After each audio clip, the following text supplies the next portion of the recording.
Hi, everyone, and welcome back to Brian's Horror Corner, and welcome to this day 24 of my 31 Days of Halloween Horror 2024. Day 24 horror movie review. So, the movie we're going to take a look at today is one that I actually saw for the first time recently, I think on Shudder, if I'm not mistaken.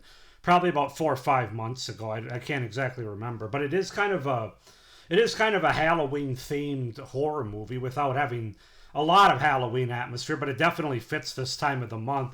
It's from 2005, and it's kind of one I haven't heard a lot of people talk about, and that movie is Boo. I just wanted to say it like that. No, the movie is from 2005, Boo. And the tagline is "You don't have a ghost of a chance."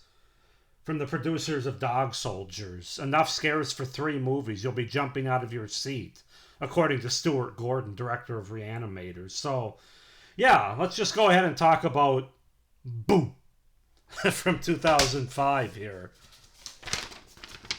So, Boo is a 2005 American horror film directed by Anthony C. Ferranti. So basically, the movie opens. We're introduced to Jessie Holden, and she's invited by her boyfriend Kevin and 2 friends, Freddie and Marie, to spend one Halloween night at Santa Mira Hospital, abandoned years ago due to a fire. Their friend Emmett is preparing the props to scare Jessie when he and his dog Duchess are attacked by a ghost. Meanwhile, Alan is searching for his sister Meg, who went missing with her friend Caitlin in the hospital a few days ago. His father's old friend, former actor turned cop Arlo Ray Baines, initially refuses his plea to accompany him to the hospital, but changes his mind and trails him anyway. Alan finds Duchess horribly mutilated, but then suddenly rises up and attacks him until he shoots and blows her to bits. Upon entering the 3rd floor, he reunites with Meg, who says that she got separated from Caitlin. Arriving at the hospital, the 4 friends begin searching for Emmett. When they are alone, Kevin cheats on Jessie by having sex with Marie. Meanwhile, Jessie, who is revealed to be spiritually aware, tells Freddie the story of how her late mother, who died due to disease years ago, but is still calling her every Halloween. The two stumble upon a terrified Emmett in the locker room. So yeah, that's kind of the setup, the premise, the beginning of Boo. As far as the cast goes, we have Trish Corin as Jessie Holden, M. Stephen Felty as Jacob, Gillian Van Over as Kevin, Nicole Rayburn as Marie, Josh Holt as Freddie, Michael Samuk as Alan, Rachel Melvin as Meg, Dig Wayne as Arlo Ray Bain, Dynamite Jones, Happy Mahaney as Emmett, and Dee Wallace as Nurse Russell. So yeah, that's the setup, the premise, and the cast for the 2005 horror ghost movie, Boo. All right, I'll stop doing that now. I actually enjoy this movie. Admittedly, I'm somebody that likes haunted house slash ghost kind of movies. I know it's not everybody's cup of tea.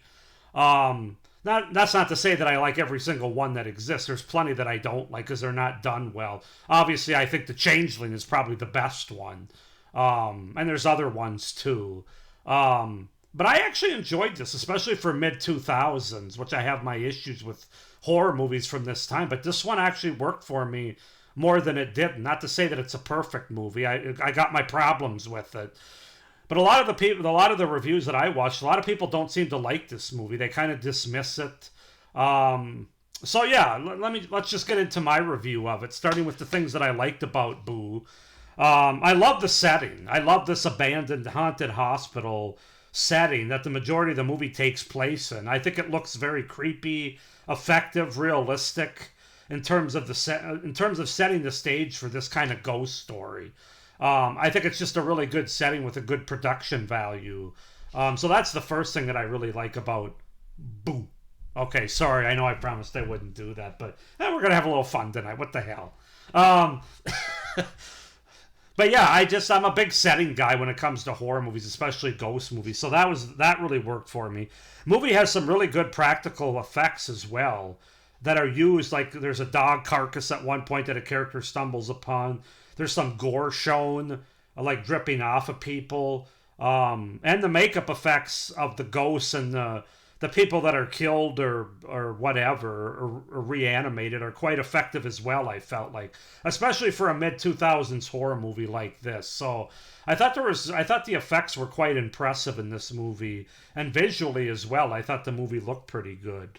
Um, the sound design was really good, like another character in this movie, actually not cheap or just there to be loud as part of any jump scares, but rather effective in helping to tell the story.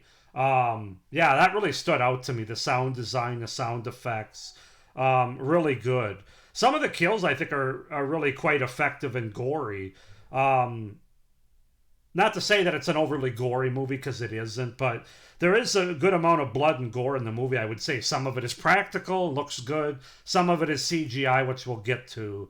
But just know that going in. I actually really enjoyed this ghost story narrative. I thought it had some interesting twists and turns throughout, dealing with ideas of reincarnation of dead people and taking over bodies, or ghosts taking over bodies. It all worked for me, actually, and that's kind of the separator when it comes to ghost movies. That's why The Changeling's so effective, because it's a really good narrative wise, a really good ghost story. Um, Same with Ghost Story from 1981, if you want to talk about another good ghost kind of movie. But I also feel like this one has a pretty good one as well, as far as the narrative and the through line goes of this premise here, and why this place is haunted. I thought it was very well done, and that really, as I said, that really worked for me. Um, let's see, where did I leave off here?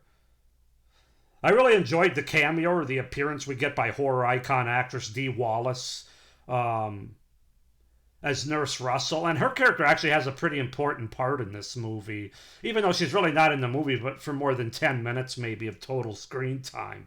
But her character plays a pivotal role in the ultimate outcome of this movie and the climax. And then finally, the movie has really good atmosphere. It's a very atmospheric um, ghost story, horror ghost movie. Pretty effective, creepy imagery and great production design for this kind of setting.